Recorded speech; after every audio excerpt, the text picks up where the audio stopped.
This program is sponsored by Greco Printing and Imaging, The Brand Barbershop, Crystal Bright Janitorial, Classics and Beyond Auto Gallery, Able Ideas, and Beerhead Bar and Eatery.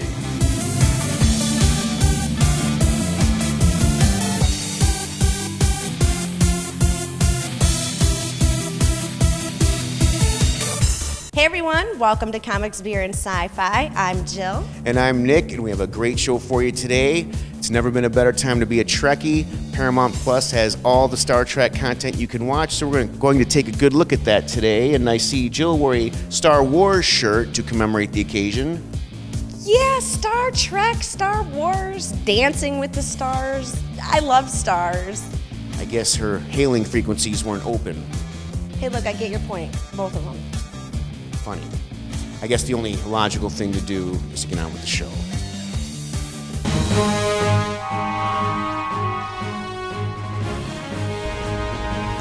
And where have you been? Well, if you must know, I was on my Starfleet mission looking for new life and civilization on planet Kronos. But that's impossible because the moon Praxis blew up and took Kronos with it. You should have been out here looking for these ingredients so I can get this food going. Chef, you worry too much. Beam down the ingredients, Scotty. What just happened? Captain's log. Star date. I don't even know what day it is. Last thing I remember, I was following this beautiful Starfleet officer into the store. And she handed me the groceries, we went to kiss, and we bumped heads, obviously. And I end up here in this strange alien kitchen with this oddly familiar alien chef. I hope he's friendly, but if he's not, I will set my phaser to stun until I know he's not hostile. Oh! God! It's getting dark in here!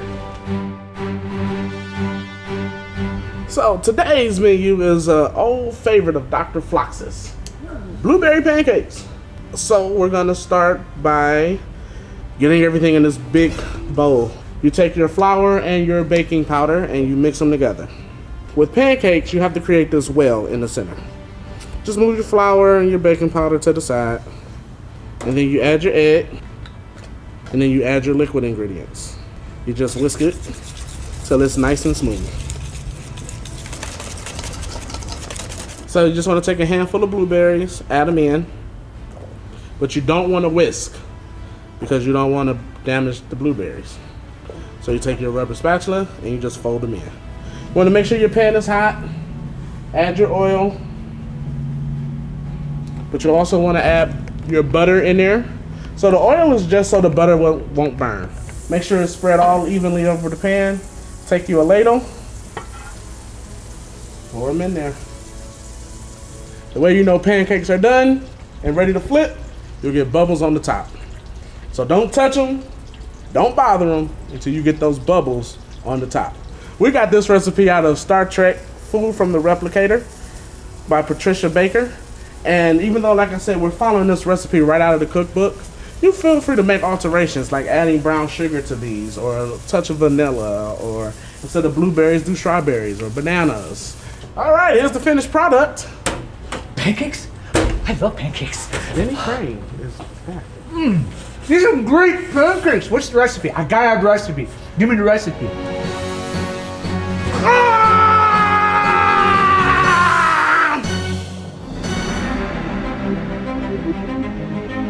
Hey, comic book geeks and sci-fi freaks, this is Comic Book Casey coming at you from Comics, Beer, and Sci-Fi. We are currently at the Henry Ford Museum in Dearborn, Michigan. We are at this Star Trek exhibit. So why don't you give us a little history of this fantastic exhibit that we're exploring right now? Well, Star Trek Exploring New Worlds is a traveling exhibit. It came from MoPop, the Museum of Popular Culture in Seattle. They do some really great just pop culture exhibits that are really fun and interactive. This one spans the entire Star Trek history from the 60s, the original series, through to Discovery, with 100 artifacts and some interactives. For the youngest children, the Jeffries tube is pretty cool. It has tribbles in it. We also have a transporter simulator that's great for all ages. You can beam yourself onto a runaway freighter that you have to blow up the warp core on. What about a holodeck? We do not have a holodeck. That would be awesome. Wouldn't that be great? How long would it take to kind of see everything in this exhibit? Well, in the exhibit, depending on how much you want to read and how many of the interactives you want to do, it could take anywhere from just 15 minutes for a really cursory sort of visit up to even 2 hours if you wanted to watch everything and read everything. So we have a few filming models. We have this one, we have a Klingon Warbird, we have Deep Space Nine, and then we have the Excelsior too. Over this way is the bridge that actually has the original helm and navigation console. Some of our coolest and oldest things over there. We have a Shatner costume, we have Dr. McCoy, we have some Vulcans over here. We have an original Tribble. So how long do we have it here in Dearborn, Michigan? We have it here through September 2nd, through Labor Day. All right, thank you for your time. This is Comic Book Casey from Comic Experience Sci-Fi here at the Star Trek exhibit at the Henry Ford Museum in Dearborn, Michigan. Space, the final frontier. These are the voyages of the Starship Enterprise. Its continuing mission, to explore strange new worlds, to seek out new life and new civilizations, to boldly go where no one has gone before. Hi guys, this is Samantha with Comic Experience Sci-Fi. My name is Derek Osborne. They call me Doc. Okay, so you're not a doctor, but you might be the doctor of... Oh, okay. I was a chiropractor before I started making beer. And I saw a hot sauce store. This is in the mid-90s, and walking in, and you could try all these different hot sauces with a little chip and sample them all. And in the back, there was all this barley and hops. And I was, what's this? And they were like, you can make your own beer at home. I bought a kit, and that's where it started. It wasn't good, but it almost tasted like beer, so I was super excited. Yeah. And you just kind of expanded from there. And where did you obtain some of this knowledge? At the time, they told me to read The Complete Joy of Homebrewing by Charlie Pagazia, and that was the first book in my life I've read cover to cover. So I was working for BJ's at the time, and BJ's Brewhouse. BJ's, yeah, I started their very first one in Brea, California, and then I moved around, and since I wasn't married at the time, they made me the director of brewing ops because I could travel to all the breweries and do whatever. And had a lot of fun doing that, but Julian approached me one time and said a friend introduced us, said he's opening a brewery, and I said, bring him in, I'll answer any questions. I had no intention of coming on board. I was in a pretty good place with that company, and he made me an offer I couldn't refuse, so here I am. That's amazing. And it turned out so great. It's been a fun journey, and I got to experiment. Always working for the same company your whole life, you get to finally do something that you have a little piece of. And what makes you pick certain flavors and stuff that you pick for here? I mean, I noticed a lot of things were maybe citrus related. For me, I like the beer flavored beer. For the most part, I went through a whole phase of about 20 years of trying to invent the wheel and come up with new stuff, and then I realized that it's all been done. The things that have been around for thousands of years are the things that people like, and the things that turns out I like. So I try my best to do Pilsners made with German hops and German malt, and I mimic the German water. We start with reverse osmosis, and we add the salts back to mimic that water. And when we do a Belgian beer, we use the Belgian yeast and the Belgian malts and the whole thing. We put the orange peels from Spain in. And well, thanks, Doc. It's been a pleasure having you today, and we've had a great day here. I mean, I've enjoyed a couple of these beers, and everybody else has enjoyed everything. Awesome. And thank you so much for meeting with me. Yeah, thank you. Yeah. Cheers. Picard, Kirk, Captain Summit, what's going on with these two? Well, apparently, fists were thrown. Picard got the better of them. Yeah. Since when? In what world? Is there documentation to these? You know what? There's actually there was security camera footage. There was, but Kirk was so embarrassed that he had it erased and destroyed. Seriously? Yeah. You mean Picard had him erased? No. Because he had data. I think Kirk was just stroking Picard's ego just to give him a boost, because we all know Kirk's the man. At the Captain Summit, all the 25 alien species that are Kirk's baby mama showed up, made a big hoorah. He was late on child support. This shit was terrible. You've never seen that happen with Picard. He's spreading goodwill across the universe. He's gone where no man has gone Spreading before. something. He was spreading something. You know, some of these planets don't have clinics. Hi, I'm Ariel, and you're watching Comics, Beers, and Sci-Fi. Printing your comic books should be an easy and exciting experience. You shouldn't have to break the bank or wait too long to get your prints in your hands or to your fans. At Comics Wellspring, we specialize in printing high-quality comic books and graphic novels at an affordable price right here in the USA. Our quality-controlled environment and super helpful customer service ensure we deliver the perfect prints on time and an excellent experience every time. These are good? So bring your fantastic stories to life and print your comic books with Comics Wellspring.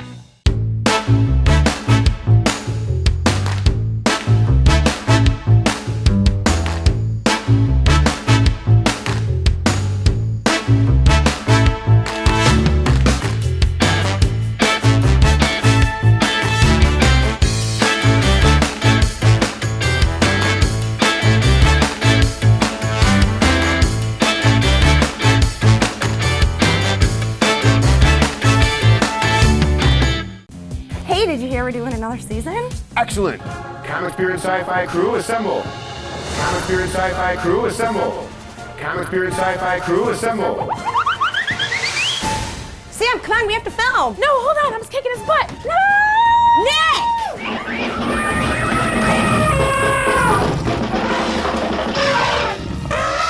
Nick! Well, it's great to have the gang all back. Be sure to check us out on TV and social media. Hey guys, welcome back to Comics, Beer, and Sci-Fi on the CW50. I'm here with the living legend herself, Nichelle Nichols, Lieutenant Uhura. How's it going today? It's going great. It couldn't be better. There's only one Uhura. And that's you. You're damn right. LeVar Burton.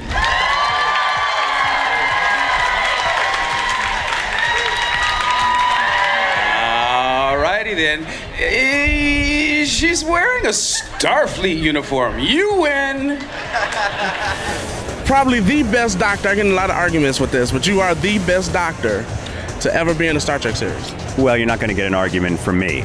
Although I'm very fond of D. Kelly as well. Oh well, he was good. He was good. I met D. I think in '96, and the first thing I said to him was, you know, my character, the Doctor, pays homage to your character, Bones, quite a bit. And he said, you mean you steal from me? And I said, yeah, pretty much. Second generation Star Trek fan myself, thanks to my mom. Raised you well. She raised me well, even though we disagree, Kirk and Picard. But I know, you know, Tasha Yar held Picard in high regard. We're on the same page. Your mama's gonna spank you. She probably will once she see this interview. You and Worf had a little something. A little something, just a little something going on there. So what was it like playing that with Michael Dorn and?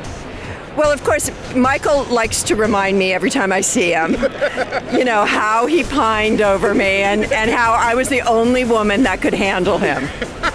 And that's right, you know. Oh, he's absolutely right. Hence why you trained him well to take over head of security. I'm here at the Motor City Comic Con with Garrett Wong from Star Trek Voyager. How's it going today? Going well. Thank you for pronouncing my name correctly also. I appreciate that. What was your favorite episode? Oh, man. My favorite episode was probably Timeless, the 100th episode.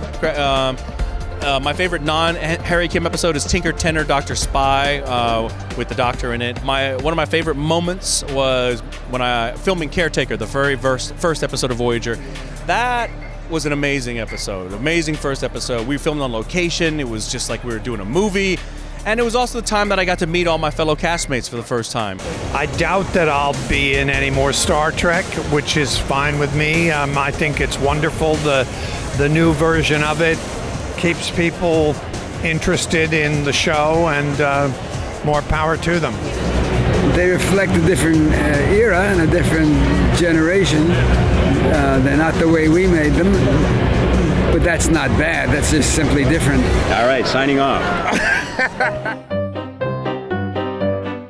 Hey, it's the Bradcast, and I was thinking, I haven't been to something formal. I haven't been to prom in ages. So I thought, oh, Joe here makes bow ties.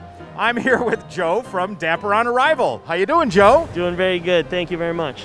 Now, what you may not realize is Joe is an entrepreneur, and all he does is sell bow ties. And I mean bow ties like you've never seen.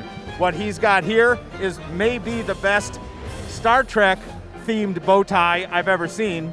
Joe, tell me about your business. Where'd you get the idea? I used to have to dress up for work, so I figured I might as well have fun with it. And my wife taught me how to sew, and I just took off with it. And I started wearing bow ties to work. A lot of my friends wanted to help support me, and they started wearing geeky bow ties as well, and just took off from there. And then we started doing Comic-Cons. Were you able to go to anything? I mean, last year was a dead year, but how has it been? I've actually been doing Comic-Con since 2016, I believe. This is probably, I think I counted this like our 21st Comic-Con. Yeah, so we've been doing this for a while, and we travel all around the Midwest, and we're hoping to branch out a little bit more. Is it possible for them to buy these lovelies online also? Yep, absolutely, on our website, dapperonarrival.com. I've never seen material like this. I've never seen, this is great stuff. Is this custom? Do you get it made, or do you just find it online, or where do you get the material? I pretty much find all my fabric online or in different fabric shops. I can also custom print some certain patterns, but primarily just wherever I can find really cool, fun fabrics online. Etsy, Joanne, I can usually find something for everyone. So dry clean only? No, you can hand wash them. Yeah. The only way to really properly geek out in style is with one of Joe's bow ties. Go online and buy one, because everybody's going to look good wearing one of Joe's bow ties. Joe, thanks so much for talking to me today. Thank you so much. This has been the Bradcast. We'll see you next time. Hey, this is Mark at Astronomicon 2021. I'm here with legendary screen actor Michael Berryman. How you doing, sir? Doing very well. It's a Saturday. It's nice to see the families and fans coming out after a year of not doing anything. When you first started out acting, did you ever think your career would go this long and be able to go to places like this and talk to your fans? No, I was actually going to homestead in Alaska, and I got sidetracked when I met a gentleman by the name of George Powell, and he said, would you please be in my movie? And I said, why? And he said, well, I can pay you $400. I go, oh, okay. And I did, and it was fun. We worked with Ron Ely, Doc Savage, the Man of Bronze. I figured, well, that was the fastest movie career on the planet. Ironically, his casting director, whom I had never met, saw a picture of me doing Doc Savage, and they figured that if I had some lobotomy scars, I could play in One Flew Over the Cuckoo's Nest. So they called me up. I didn't have an agent. I wound up working on One Flew Over the Cuckoo's Nest, and that was movie number 2. What was that experience like working with Jack and Milos? 127 days, 6 days a week, 12-hour days, 2 weeks of rehearsals, spending an hour a day with real patients, getting to understand what it's like, how our people that are in mental hospitals are taken care of and or not. The film has a lot of humanity and important messages, and it was just an honor to work with such fine people. One of my favorite all-time films. Now, how did Wes Craven discover you? Well, after I had done Cuckoo's Nest, my face was in the Book of Faces, which is a directory for actors that are in the Screen Actors Guild. He figured I looked like a mutant, so I could play a cannibal, and they contacted my agent and said, let's have a meeting, and I met Peter Locke and Wes Craven and Barry Kahn, and we went out and shot in Super 16 out in the middle of the desert and just did guerrilla filmmaking. We had no extra sets or anything, so we had to just do everything right, and I wound up making friends for life with Susan Lanier Bramlett and Dee Wallace and Jimmy Whitworth and Wes, I miss you, brother. Turned out to be a cult classic, if you can imagine that. For me, the important thing about being famous or being an actor or an icon after 40-something years is my ability to play the role, do the job, but more importantly, is to work with the charitable organizations that various people facilitate. For instance, when I met Paul Newman, he introduced me to the Bogey Creek Gang, which is an organization that finds parents with children in need that have facial cranial anomalies. For me, the only reason to be famous or have any kind of sway in that realm, since I'm not a millionaire, is to be able to make a difference in the life of children. Besides your humanitarian efforts, what have you been doing lately, and what do you got coming down the pipeline? As far as work, I'm doing the conventions, and I have my book. It's called It's All Good. It's at publishers right now being reviewed, and I will let the whole world know when my life story that starts from Hiroshima ends in Hollywood. That's awesome. That's awesome. Well, it was a pleasure speaking with you, Mike, and I hope you have a good show. Be safe and take care of one another. Again, this is Mark with Comics, Beer, and Sci-Fi. There's a whole lot more comics, beer, and sci-fi coming your way. Stop what you're doing and come check out how we do things here at Able Ideas Comic Book Production Company.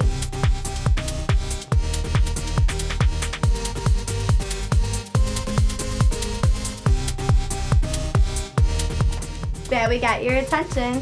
Now go to our YouTube channel to subscribe and follow us on social media. Stay tuned for our uncensored DVD coming soon. And for more information, follow us at ableideas.com where your ideas come to life. Here at Crystal Bright Janitorial Services, we provide a full range of cleaning and sanitizing services for our clients.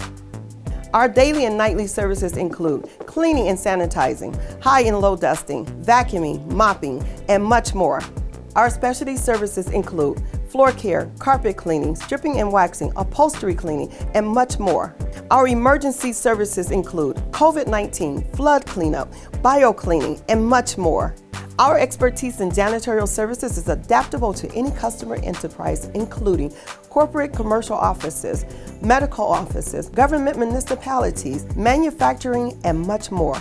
We will develop a total quality management plan detailing your specific cleaning requirements, staffing, and expectations. Contact us today to get a free assessment of your cleaning and sanitizing needs. Our #1 goal is to give you a crystal bright smile.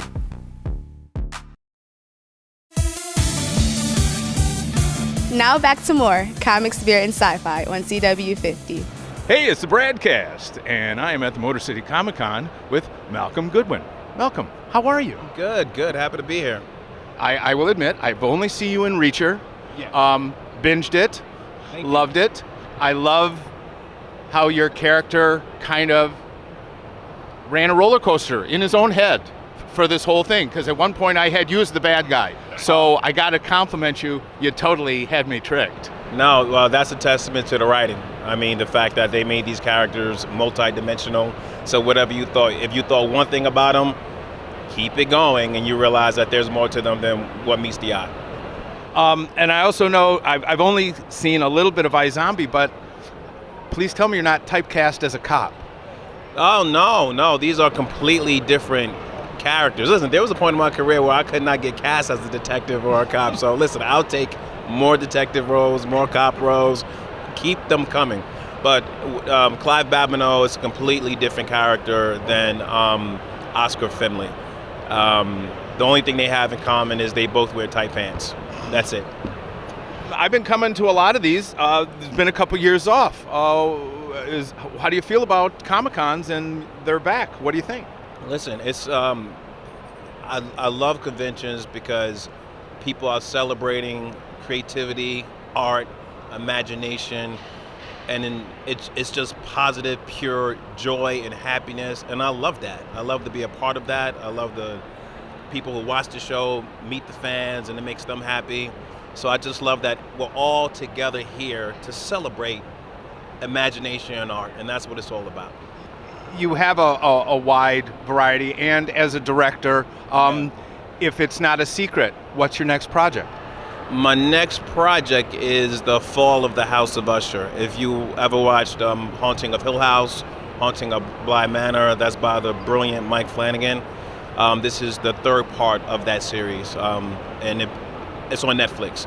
So it should come out sometime next year, but it's based on Edgar Allan Poe's stories and poems with a twist. So, and if you could do any project that you wanted, regardless of cost, or you wanted to do it, so you did it, what would that be?